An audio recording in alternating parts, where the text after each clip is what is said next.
Aujourd'hui, c'est moi intervenant. Aujourd'hui, on se retrouve pour aller faire une activité de genre de bûcheron. Là, je suis en compagnie de 1, 2, 3, 4, 5, 6, 7, 8. Puis tantôt, j'ai laissé, puis il y en a plusieurs qui venaient à côté de moi, puis ils venaient s'asseoir. Vous savez que c'est seulement les canards, les femelles, tu sais, dans les oiseaux, les mâles font le genre de l'amour. Bon, c'est la femelle, puis les canards, la femelle. Fait que pouce bleu pour les 4 pour puis abonnez-vous, puis activez la cloche de notification si vous voulez pas manquer aucune de mes vidéos. Let's go, c'est parti pour l'activité du bûcheron.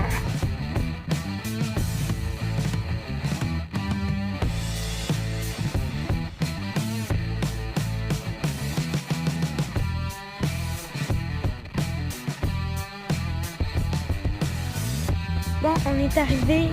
Voici le truc, la bâtisse. Bon, on va y rentrer. Go!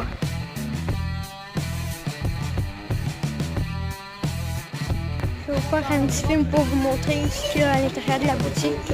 Qu'il y a là-bas. Bon, allez, go! Vous allez voir, il y a un petit genre vidéo.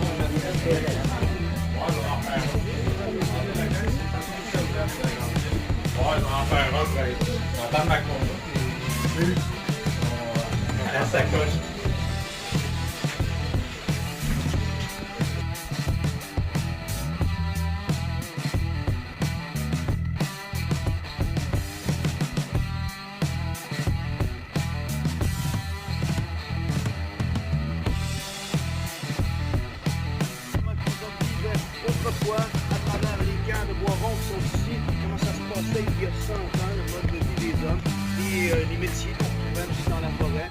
On va voir les outils qui étaient utilisés par les hommes de cette époque-là, autant dans la forêt que dans les villes, dans les villages. Et on va parler aussi du transport du bois par flottage. À l'époque, la terre s'appelait, ça n'a pas été utilisé pour transporter le bois à partir de la forêt jusqu'au moulin à papier.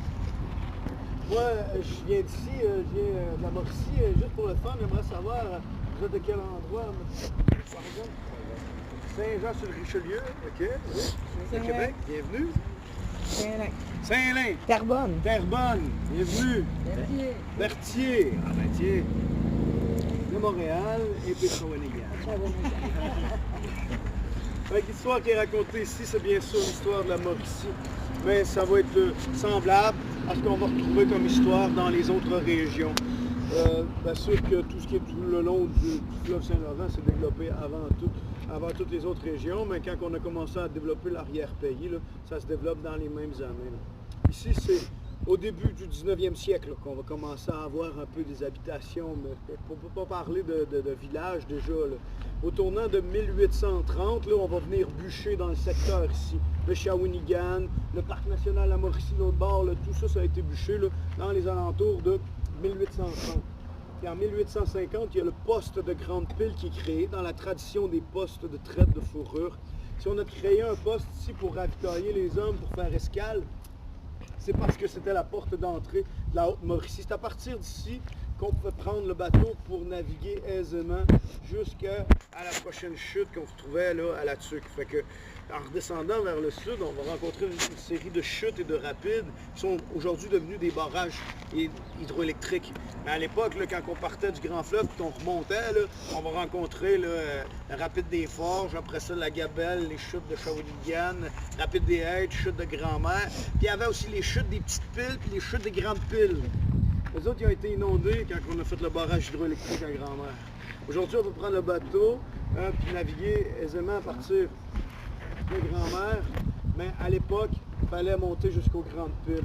C'est pour ça que le chemin de fer est venu jusqu'ici en 1880. le Canadien Pacifique est venu jusqu'au Grande Pile et comme on peut prendre le bateau à partir d'ici, on n'a pas monté le chemin de fer plus haut, c'est la station terminale. Fait qu'il y a une grande plaque tournante pour retourner la locomotive de bord et redescendre vers les Trois-Rivières. Bon, tout le monde a bien retenu là, ce que je viens de raconter là. Il y a un examen à la fin, hein, fait que faut pas retenir tout ça. Ben non, on est en vacances. On est en vacances. Non, une affaire qui est bien importante, par exemple, à savoir avant de commencer la visite, c'est que tout ça se passe en hiver.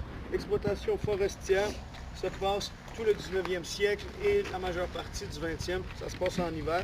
Au départ, c'est parce que les bûcherons, c'est aussi des paysans qui passent tout l'été au champ et l'hiver dans la forêt.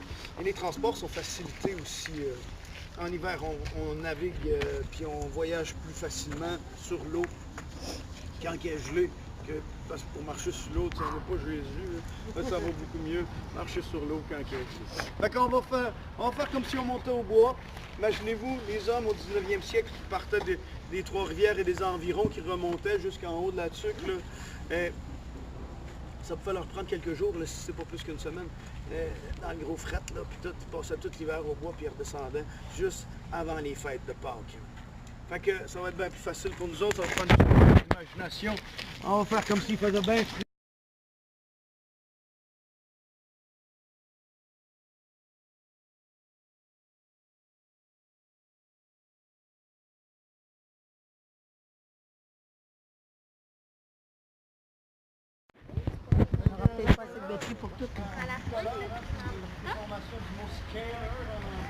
Que je vais vous raconter, c'est la chanson d'un jeune bûcheron partant pour les chantiers.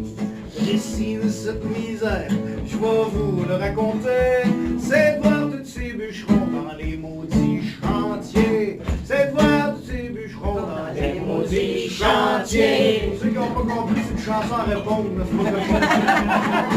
c'est pour Jean Gicrête que je me suis engagé pour la compagnie Price. Il a pas fallu marcher 150 000 à pied. Pour être bon bûcheron, il faut savoir marcher. Okay. Pour être bon bûcheron, il faut savoir marcher. Ah, mais quand j'arrive au camp, c'est pas drôle comme on pense. Mon matelas il est fait en branche, mon bed il est fait en planche. Quand on est pour se coucher, ben les poux veulent nous manger. Faut bien les endurer, on n'a pas d'argent de gagner. Okay.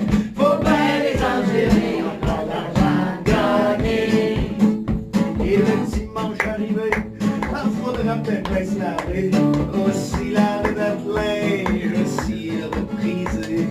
Si on avait une petite mère pour s'occuper de notre linge, peut-être que le dimanche on pourrait se reposer. Peut-être que le dimanche on pourrait se reposer.